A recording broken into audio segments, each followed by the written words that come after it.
Assalaamu calaykum warahmatullahi wabarakatuh. Haddii aad 30 sano ka weyn tahay oo aad rabto in aad baruurta jirka ka saarto, caloosha ay ku yaraato, jirkaga murqihiisana ay dhismaan, creatine-ku waa supplementiga keliya ee aad khaladka ka fahansan tahay. Haddii maanta faa'iidadiisa iyo waxa uu galo iyo waxa uu gudo aad ogaan lahaydna rag iyo dumar, videogan hadduu dhamaado waad soo iibsan lahayd. Aamin, anigu waxba kaama iibinayo. Just waxaan rabaa faa'iidada ku jirto gaar ahaan markaad da' tahay, markaad mashquul tahay, markuu culeyska nolosha ay kugu badan yahay, haddana aad raadinayso inuu jirka isbedelo. Waa supplementiga keliya ku dhahay hadalkayga si fiican u fahan ee dhammaanteen aan qaladka ka fahansanahay. dad badan waxay aaminsan yihiin in qofku murqo waaweyn ku yeesho. dad waxay aaminsan yihiin in loogu talagalo dhalinyarada jimka dhex joogay bodybuilderada ah. dad waxay aaminsan yihiin in kiliyaha ay dhibaato u keento. ayno dad kale waxay aaminsan yihiin sidoo kaleete in dimaha daadiso, gabdhaha timaha ka daadiso, ragga timaha ka daadiso. laakiin anigu hadda maanta meeshan waxaan u fadhiyaa anoo cugsanayo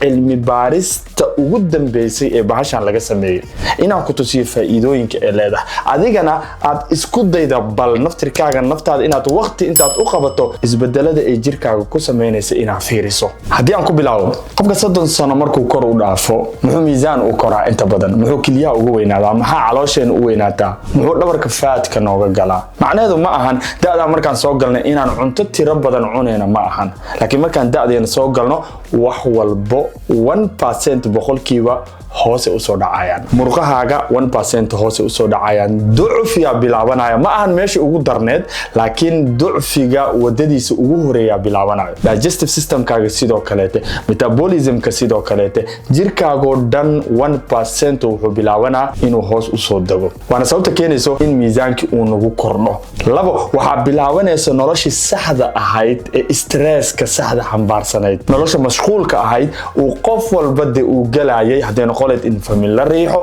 haddii noqoleed in shaqo la bilaabo, haddii noqoleed in jaamacadii inta laga soo wada baxay ama waxbarashadii soo dhamaatay responsibility-gii saxda ahayd la face gareynayay. marxaladda marka u fiirso, xitaa haddaa cuntadoo dhan iska dhaafto still miisaana ku korayo. creatine-ka marka waa halka uu ka soo galayo. markaad meeshan joogtid, creatine-ku asagu fat loss ma sameynayo, asaga miisaan ma kaa ridayo oo fatka ma gubayo, laakiin wuxuu sameynaa systemkii kuu fududeyn lahaa inaad fat loss sameyso iyo nadiif kaaga dhigaa oo shaqadu u fududeyna. waxay intaan video guda gelin 70% dadkiinaan maanta videogan daawanayo YouTube-ka wuxuu tusinaa inaadan subscribe ahayn. waxa aaminsana maanta waxa ii daawanaysid, waxaad raadinaysid waa natiijo, waxaad ka cararaysidna waa shortcut iyo waxyaabo yaro fudud oo berito caafimaadkaaga dhibaato u keenayo inaadan sameynin. YouTube-kana dabcan videoyadeeda kaliya wuxuu tusinaa dadka channelka subscribe-ka u ah oo kaliya. haddii videogan xitaa wax yar uu ku caawiyay maalin subscribe dheh, dabcan adiguna wax weyn kaama bi'inayso, anagana wax weyn inoo tahay.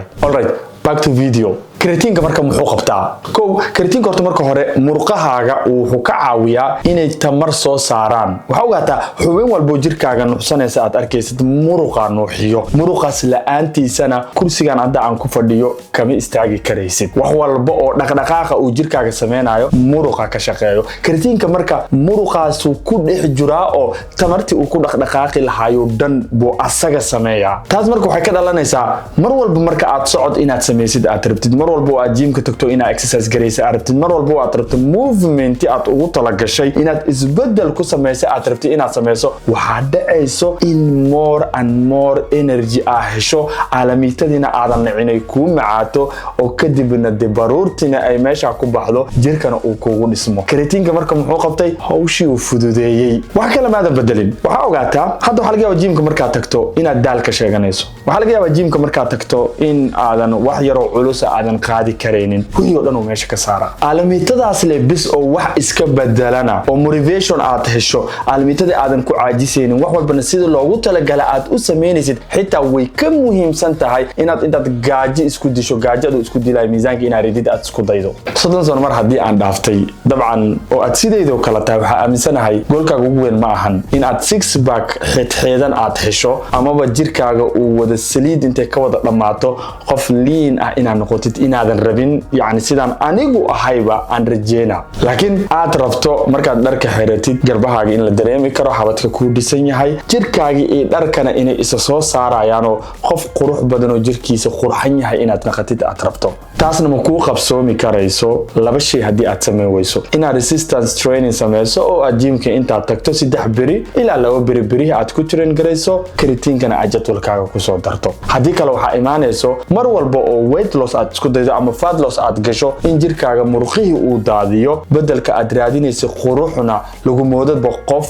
dhibaato hadda kasoo kacay beri lagu train gareenayay ama wixii jimka yaalayna midna ma nuuxjin karaysid because culays ay dhamaantooda kugu noqon doonaan recovery-gana dhib kugu noqonaa qofku maxaa jimka jeclaysiiyay maanta markaad jimka ka timaado waxaad jeceshahay caawa haddaad seexato beri inaad okay noqoto haddana jimkii ku laabato laakiin qofka haddii uu jimkii ka yimaado oo caawiyo habeenkii oo dhan taah iyo xanuun muruqa uu la seexan waayo the next dayna wuxuu taa lug dhaqaajin karin ta jimka ma jeclaanayo creatineka waxaasoo dhan meeshu ka saaraa recovery degdegaad ka helaysaa ina aamin fat loss haddaad sameyso oo maasolada ay kaa raacaan ama murqaha kaa raacaan guul ma ahan waa guul daro halkan marka aan si fiican u yara dul istaago creatinku fat ma baangareeyo asigu fatka jirka kama gubo oo wax fat burner ah compound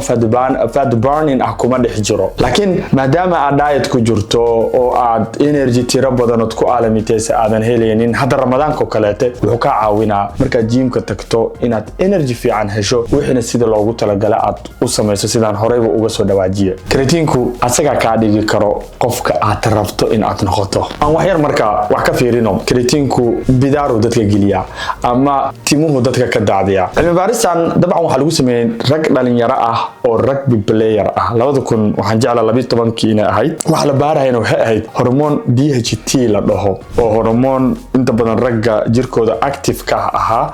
muhiimaduna ma ahaanba in bidaar la baaro ama inay timaha haadaan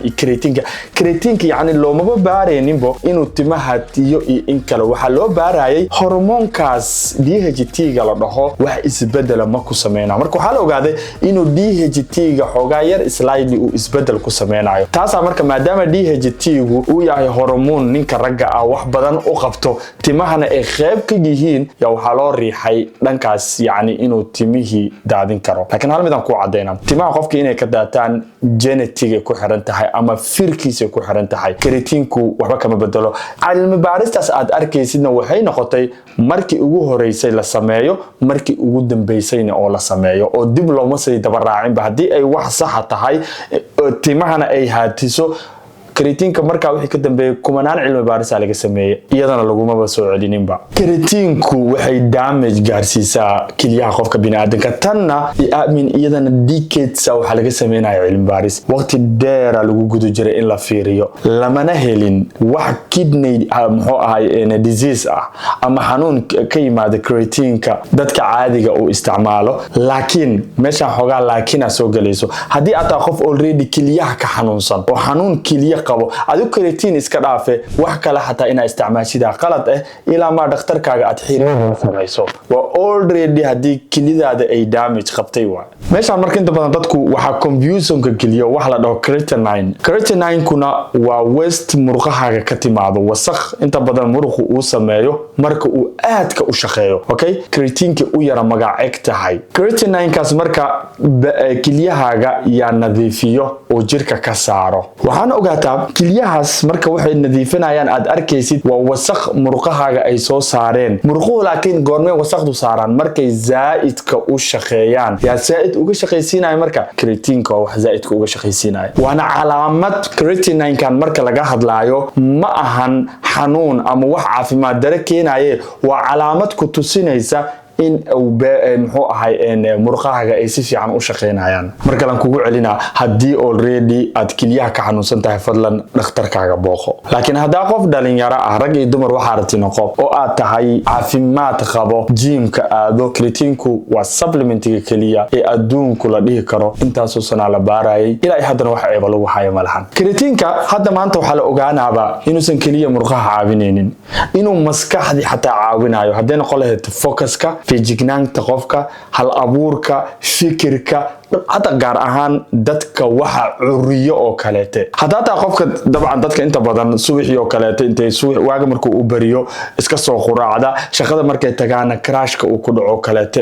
hurdada iyo lulmada qabto kale iyaga naftirkooda waxa la sheegay energy fiican inay maskaxdoodu ay creatine ka helayso sidee loo isticmaalaa marka waxaan ku dhilahay keep it simple ha isku wareerinin dad badan waxa jira dhaho in laba qaando maalinkii la qaato 15 3 jeer maalinkii in la qaato wax macno weyn kuma soo kordhinayso waxa jira wax la loading dhalinyaradu isku mashquuliso laakiin macna ma lahan hadii aad qof tahay markuu creatine ka isticmaalo dad qaar waxa jira bloating ku dareema hadii qof bloating ku dareema creatine ka aad waxaan kugu talin lahaa 3 gram ka bilaw qaandada yar ku dhex jirto waa ilaa 5 gram ha qaadanin xataa 5 gram 3 gram ka bilaw kadibna level kaaga dhis ilaa 5 gram ku imaaw maalinkii hada 5 grams ka qaadatidna way ka badan tahay goormee qaadanaysa waqti alla waqtiga rabtad qaadan kartaa